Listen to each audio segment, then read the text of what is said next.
Halo bro, assalamualaikum warahmatullahi wabarakatuh. Kembali bersama saya Jody Kambal, channel vlognya Wong Deso. Selamat siang bro, selamat beraktivitas. Mudah-mudahan aktivitas hari ini bro-bro semua diberi kelancaran lah. Dan jikalaupun ada problem-problem atau permasalahan, mudah-mudahan diberi kemudahan. Amin amin ya rabbal alamin. Video kita kali ini masih santai bro. Ini tadi saya habis melakukan suntik vaksin bro, vaksin DOD atau MRI. Jadi saya pemberian vaksin tuh untuk DOD yang pertama itu habis datang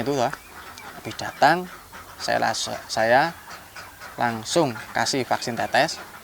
Terus yang kedua di usia ya kurang lebih 20 hari hingga 1 bulan baru saya kasih vaksin lagi yang kedua, yaitu dengan suntik bro. Ya namanya mencegah lebih baik daripada mengobati gitu bro. Kalau bro malas untuk vaksin misalkan karena biaya vaksin mahal dan sebagainya, nggak terlalu mahal bro. Kalau bro pengen bisa ngirit yaitu bro beli suntikan sendiri. Banyak kok di marketplace tuh yang suntikan yang otomatis itu yang harganya murah, sekitar 300-an tuh ada bro. Memang dulu itu rata-rata orang vaksin tuh kalau pakai suntik otomatis tuh pasti yang merek dari Medion itu yang harganya 1 juta lebih kan.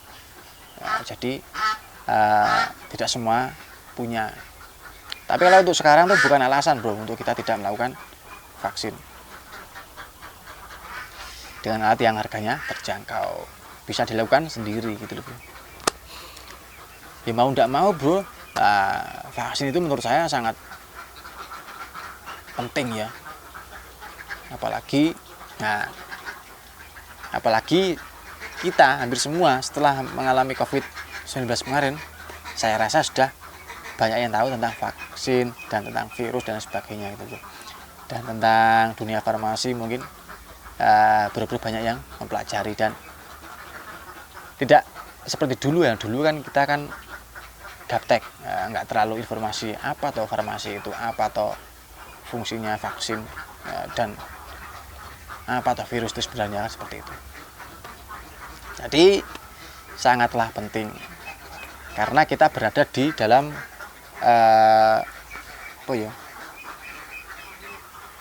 di dalam permainan itu gitu loh bro. Kalau kita ibaratkan gini bro, kalau kita memilih untuk bermain sepak bola ya, begitu kita masuk lapangan jebret, ya otomatis kita harus mengikuti peraturan sepak bola di dalam lapangan itu. Karena kita memilih gitu bro. Beda lagi kalau kita nggak memilih permainan sepak bola tapi kita memilih di permainan yang lain. Nah bro, ada peraturan yang lain juga gitu bro. Ya supaya lebih aman lah gitu bro. Namanya juga orang berhati-hati ya, kita sebagai peternak ini urusannya ya tentang farmasi, obat-obatan. Nah tidak bisa lepas dari hal-hal seperti itu. Oke bro, informasi hari ini bro, harga telur mulai turun lagi bro. Ada apa ini bro? Jangan-jangan ini ada hubungannya dengan 2023 ini bro. Tenang bro,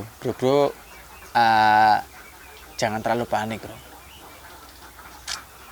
Yang tenang terus cari solusi sambil berstrategi gitu bro, untuk menghadapi tahun 2023 nanti yang banyak diperbincangkan orang, yaitu akan terjadi sebuah resesi, memburuknya sebuah ekonomi. Resesi itu menurut saya gini bro ya, resesi itu adalah sesuatu hal ataupun peristiwa bukan untuk kita takuti, Akan tetapi resesi adalah sebuah hal ataupun peristiwa yang harus siap untuk kita hadapi. Gitu loh bro. Kalau kita berpikirnya seperti itu, ya insya Allah resesi terjadi atau resesi nggak terjadi, kita akan tetap fokus pada usaha kita bro. Tapi kalau kita berpikirnya oke lah gini lah bro, kita ibaratkan seperti kita memilih sedia payung sebelum hujan. Nah, dan kita berpikir di sisi lain berpikirnya begini, berharap tidak terjadi hujan, ya tak? Hanya gara-gara kita malas untuk menyiapkan payung. Nah, jadi kesimpulannya dengan adanya informasi seperti ini bro, kita justru jangan menyerah, jangan malas-malesan, jangan berpikir, wah aku tak berhentilah ternaknya, kayaknya tahun depan sulit, ekonomi bakal hancur dan sebagainya. Ya nggak seperti itu bro. Justru kalau bisa itu ekonomi kita harus semakin kita tata bro, manajemen kita bagusi. Yang biasanya kita daya kerja kita misalkan hanya 80%, kita optimalkan hingga 90% gitu. Ya, kalau kita dengar berita resesi terus ngedrop down, terus takut, malah berhenti usaha, berhenti bekerja, ya malah kacau bro. Justru itu akan memperparah keadaan nantinya gitu. Sedangkan syarat resesi itu nanti bisa selesai dan bisa normal adalah ya meningkatnya usaha-usaha kita gitu loh.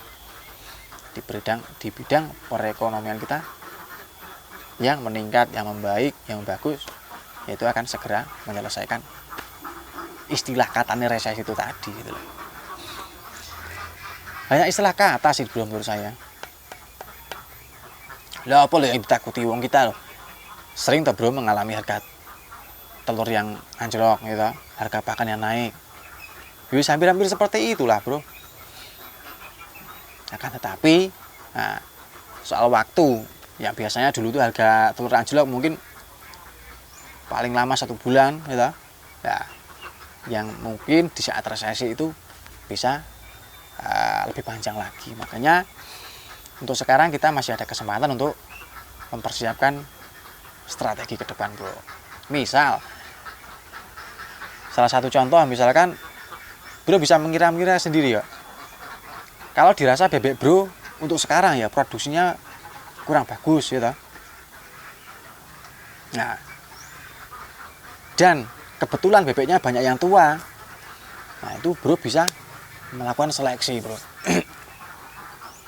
Supaya apa? Di tahun depan itu kalau kita dalam kondisi memelihara bebek yang muda-muda, harapannya di saat terjadi trouble atau problem, nah, itu bebek yang muda itu masih siap untuk kita ajak bekerja gitu loh bro. Masih siap, kondisinya itu masih siap untuk kita berjuang ke depan. Akan tapi kalau ke depan bebek kita kok banyak yang tua, terus produksinya kok kurang bagus, nah disitulah bro kita akan mengalami kesulitan di saat kondisi yang kita khawatirkan betul-betul terjadi. Bagaimanapun juga kita seorang peternak tuh ya tetap ada hubungan eratnya dengan pertumbuhan ekonomi. Makanya dengan informasi resesi ke depan itu kita nggak usah terlalu panik, dan begitu juga kita tidak boleh meremehkan atau menggampangkan gitu loh. Tetap berjalan santai, namun kita juga harus jangan lupa mempersiapkan sebuah strategi gitu loh bro.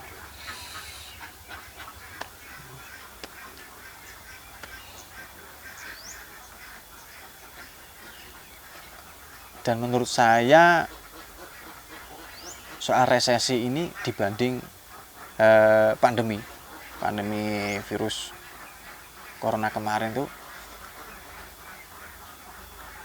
hampir sama tapi beda. Maksudnya beda gimana? Kalau yang pandemi kemarin kita nggak ada kesempatan untuk menyusun sebuah strategi, karena sebuah peristiwa yang datangnya betul-betul mendadak ya. Mulai dari virus masuk, jebret. Jadi orang-orang menilainya hanya hal biasa, virus bentar selesai kan. Nah, ternyata semakin parah, jebret. Ada lockdown, jebret dan sebagainya lah. Perputaran ekonomi hingga pasar pun tidak diduga-duga gitu bro. Makanya waktu COVID itu banyak bro atau teman-teman kita yang beternak sempat berhenti, sempat istirahat dan sebagainya. Karena maklum tidak ada waktu untuk kita menyusun sebuah strategi. Beda dengan yang ini, resesi ekonomi ini, kita kan masih ada kesempatan untuk menyusun sebuah strategi untuk menghadapi resesi itu gitu loh bro.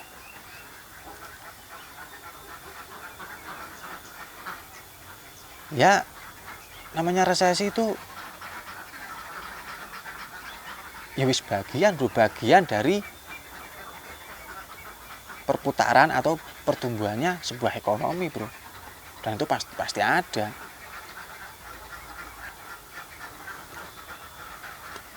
Ibarat kita orang dagang gitu bro, ada untung ada rugi ya. Dan resesi itu ibarat kita dagang itu posisi di rugi. Makanya kalau kita nggak mau rugi ya harus serius kita dagangnya gitu. Jadi sebuah resesi yang akan datang itu menurut saya sebuah akibat dari sebab kita yang kita lakukan selama ini begitu. Ya intinya kita tetap semangat bro, tetap berpikir positif, nggak usah terlalu takut, nggak usah buru-buru mengambil keputusan. Yes. Sambil perlahan, sambil menyusun sebuah strategi, ide, cari solusi. Mbuh piye carane ampreh ternaknya awake dhewe tetap berjalan gitu bro. Oke, sementara gitu aja dulu bro video kita kali ini. Dari saya Jiti Kabel. Assalamualaikum warahmatullahi wabarakatuh.